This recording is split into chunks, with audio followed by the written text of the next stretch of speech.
Welcome back. We're here with a story that ran yesterday from reporter Kelsie Smith, who's standing by right now.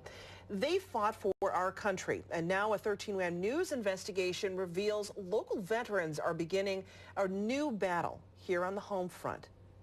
13 WHAM's Kelsie Smith spoke with two vets who were injured in the line of duty. They said that they had their disability benefits cut. The common denominator, they say, was that they both had required physicals done by a physician's assistant at the VA on Westfall Road in Rochester. They say the exams contained false information. If you look at what was written, it would have taken more than 15 minutes to do the exam. I mean, I was in and out of there in like 15 minutes. You know, this is our livelihood. This is all we have. You know, we gave our all out there. So we should deserve everything here. Both Mitchell and Goodsell, the men you saw there, have appealed their cases. And also, we found at least two other veterans facing similar situations. Now, the VA declined a request for an interview, and a spokesman said the VA is not aware of any cases where a physician's assistant is accused of misrepresenting a veteran's medical condition. Now, with us right now is Kelsie Smith. She did this story initially. Kelsie, when you talk about you know, changing a veteran's disability status, that has a direct impact, doesn't it, on the amount of money that they receive for their disability, right? That's right. The two men that you saw here, they were rated initially, Mitchell, the younger one, in the video, he was rated 80% when he got out. They both 80% disabled. 80% disabled. Okay. So that's how much his check is based off of the percentage of his disability. Right.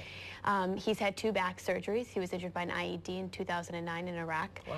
And he's had 2 back surgeries since. The most recent one was in November of last year. After that, his doctor suggested, why don't you go see if you can get 100%. It's called unemployability. Once you are over 60%, you can apply for that as a veteran. And that's you can't work at all? That's when you can't work at all. Okay. And so he did.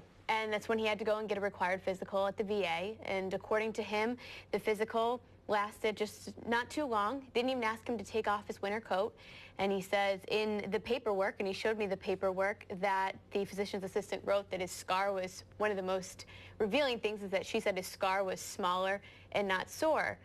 But he was still in bandages at that point. And he still had his coat on. And he still had his coat on. She never saw, he says she never saw his scar, and that was in the paperwork. And there's multiple things within his physical, and same with Mr. Goodsell. His physical, too, had things in it that he said she never did, never happened, or didn't exist. For example, said that he had reflexes in his left ankle, and he hasn't had reflexes in his left ankle since 1998, his last back surgery. So now, at the center of this is a particular doctor's office, right? Yes. You've been able, we do know that, right? We do. The common denominator, all 4 of the veterans that I've spoken with that have similar stories, they all went to the Westfall Road Veterans Outreach Center, or Outpatient Center, rather, in Rochester. Sure, right. I reached out to the Canandaigua oversees that, reached out to them. Like I said, they declined a request for an interview and aren't aware of any misrepresentation.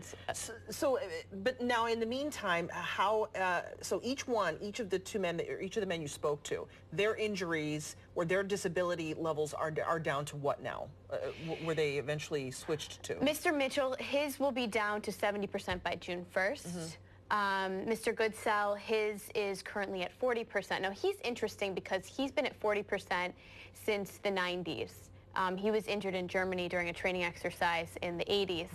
And he went in and he got up to 60%. And then when he went in to get unemployability, because you have to be at 60% before you can try to get more, they bopped him back down to 40%, and in the paperwork wrote, you really are at 20%, but because you've been at 40% for so long, we legally can't drop you down to 20%. We have to keep you at a minimum 40%. level. Wow, this is incredible. And your report now hopefully will spur some action for both men, and the story is online right now if people want to see it. If you are curious, be sure to check it out.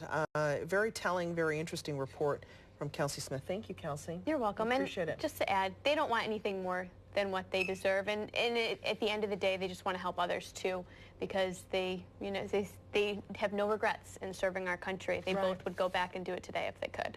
Interesting. Thank you so much, Kelsie, Thanks for that report.